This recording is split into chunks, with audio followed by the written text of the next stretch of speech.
before we go into my review on how I'd pick a good classic 500 used in any model from 2009 up to 2019, check out the exhaust I've just put on my 650 Interceptor. So this is a $200 sports exhaust I bought from eBay. Tell me what you think. Let's kick it over and hear this sports exhaust.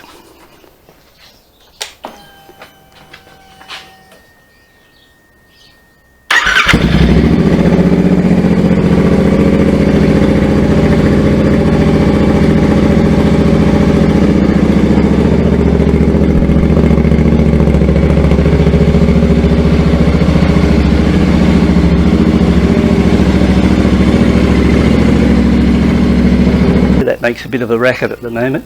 Now we'll use me 650 Interceptor here as the virtual bike that we're inspecting to do this purchase, and I could have used a Honda 250L, but I don't know if you'd want to look at that while we're doing it rather than me just throw up some photos of bikes as we go along, but I'll probably do that. So we're going to break it up into three scenarios. There's no such thing, but we'll call the bikes Series 1, 2 and 3. So Series 1 will go in a Classic 500 from 2009 to 2012. Series 2, 2013 to 2000, roughly 17. There'll be sort of partial year breaks in between those, so you'll have to pick it by the bike. And then we'll class Series 3 from 2017, mid or something like that, onwards right up to 2020. So if we class my history on Enfields, I come back in Enfields roughly 2012 after a 40-year break from motorcycles. I think prior to that, the last motorcycle I had then when I was a lot younger in 73 was a Suzuki GT, which I bought new and then had a 40-year break from bikes, came back, and then from 2012 up to now possibly bought, and I think 17 Enfields, and most of them were C5s plus a 535 Continental GT and a Himalayan and a couple of Interceptors. So I virtually had a lot of them. And I've been through every year model of Enfield right up from 2012 up to date now, so I know the models really well. Now I'll try to add photos as we go along to make it a little bit more interesting rather than to look at this Interceptor all the time. So for example, the first person I'm ringing up about a bike, he's got say Series 1.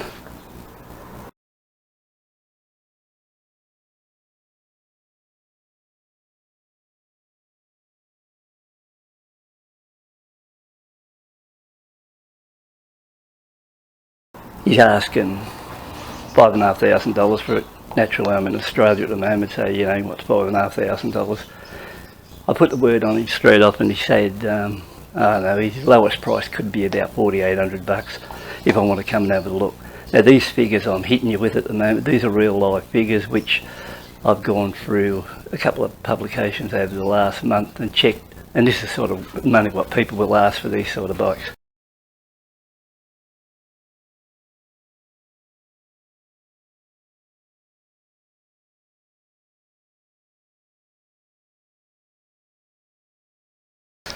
So, apparently asking a bit more.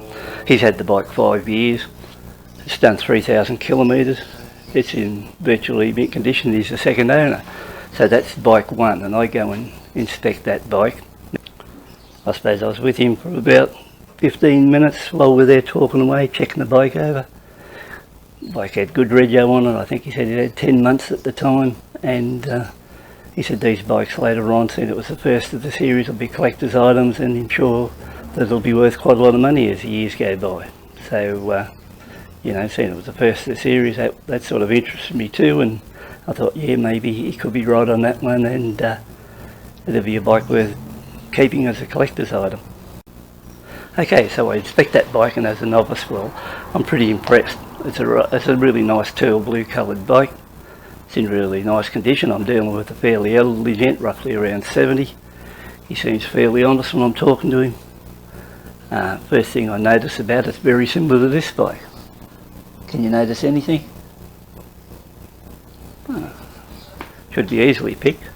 The bike hasn't got a kickstart on it. But you know, that's the way it goes. But I really wanted a bike with a kickstart, so I just asked him a few questions on that, which he answers, and asked him a few other questions about you know, wouldn't mind taking it for a ride, but he's not all that keen on letting me take it for a ride because it's not insured at the moment, and well, it is insured, but only with him riding it. But he said I could go down to the road, a run down the road and back, providing if I had the money to buy the bike and take it away on the day. So I said I'd think it over and I'd get back to him. So that's what actually I did. Mind you, this is all make-up crap, and I'm just telling you what's happening on the day. I also asked him would he kick the bike over, and he kicks the bike over and it appears to start all right. Got a little bit of shake as it's there idling away, but he informed me that all Enfields sort of shake and vibrate a bit when they sit there. But you know, it's been a good bike during the time he's had it, and it's been trouble free. So like I said, he appears fairly straight, so you've got to take him at face value.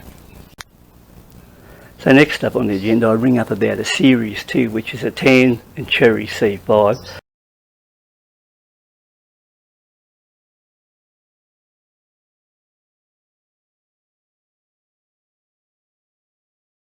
A 2017 model. So I get onto the phone, talk to that bloke about it, and the bike's only put up 685 kilometres, and it's 2.5 years old. So this one appealed to me.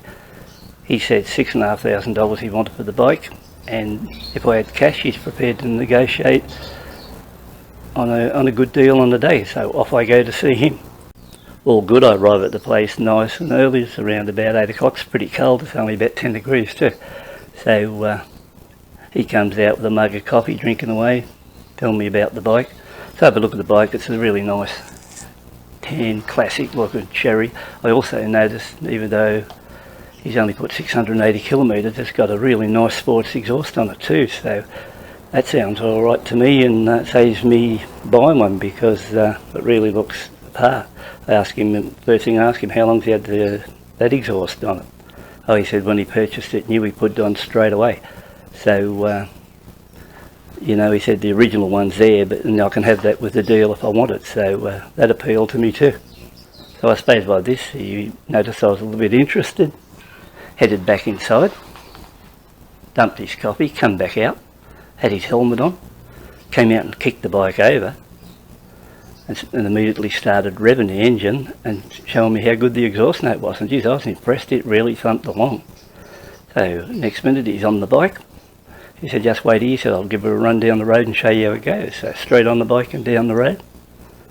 And that bike really banged. I could hear it from, I don't know, 2 blocks away. He was giving it along. He was really up it. So I was really impressed with this one, and I was very surprised at that stage why he hadn't sold it, because he told me he'd had it up for sale now for 5 weeks, but at this stage no one's bought it and he'd had 3 inspections. So I went your ride back. I said to him,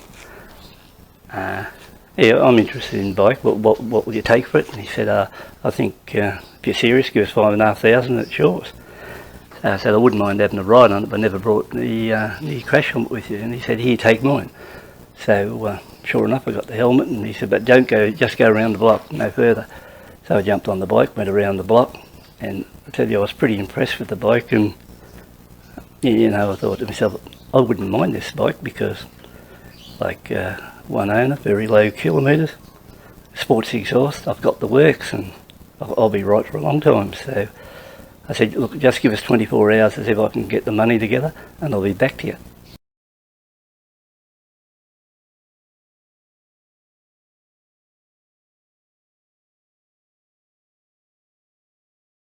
Meanwhile, there was bike 3 that came up. Bike 3 was a 2018 model gunmetal grey. I thought, I'll let it go. He wanted 7 grand for that one. He said he'd take 6,500, but it had only done 330 kilometres. And I was thinking, I don't know if I'd take a risk on something. There's some reason. He said, I say cheap, but I'll go and have a look at it anyway and decide which one, whether I'm going to go anywhere from 48 to 6.5. So, alright, I headed off to that place the day after, checked the bike out. So I arrived at that place, and this bloke come out, and I'm there talking to him about the bike, and I looked over the bike, and I thought straight away, this is a bit of a strange bike, this one, for a Royal Enfield compared to 2 I looked at, because it had a different sort of fuel tank on it after looking at the other 2. And I didn't like the look at the swing arm at the back. it had a disc brake on the back, but it hadn't. I liked the old classic look of the drum brake. Now he started telling me about the good points, that this 2018 model was the pick of the Enfields, and he thought, you know, like, it was Euro 4 compliance. They run really well. They're a leaner running motor than the other ones, and they perform just that little bit better. They got ABS, and he also tried to tell me that it was a much safer bike than the previous drum brake models. Well, you know, I'm not silly, you know, when people are selling your bikes, they'll tell you all sorts of crap. So I thought to myself, I'll see if I can do a bit of research on this and find out exactly if he's telling me truth or just sort of spinning me a story. But the gunmetal grey bike itself looked very good in appearance, and I thought, oh well, I'll think it over. So I just mentioned to him I'll be back. So just before I was about to leave, he said to me, do you want to take it for a test drive? And I said, oh yeah. He said, well, I'm just on the outskirts here, you know, so see that road, such and such a road, as you come in? I said, yeah. He said, take it for a squirt out along that road. He said, you can get out there, cruise at 100, no trouble, and you'll just see how good the bike is. So I thought this was a good opportunity, so I jumped on the bike and away I went, because at this time I was actually carrying my helmet just in case I had the opportunity to ride the bike. Because you'll find when you go to a test ride or go to buy a motorcycle, the guy who's selling it will evaluate you in the first few minutes whether or not he'll take the risk of letting you have a ride of it, or your chances of riding it are pretty close to nil. So you've heard 3 crappy stories. One of them's probably true, and 2 of them, you know, you would say to yourself, they're just filling your head with shit. So if you were thinking over and you were thinking of buying at all, out of those 3 stories, which ones would you go for?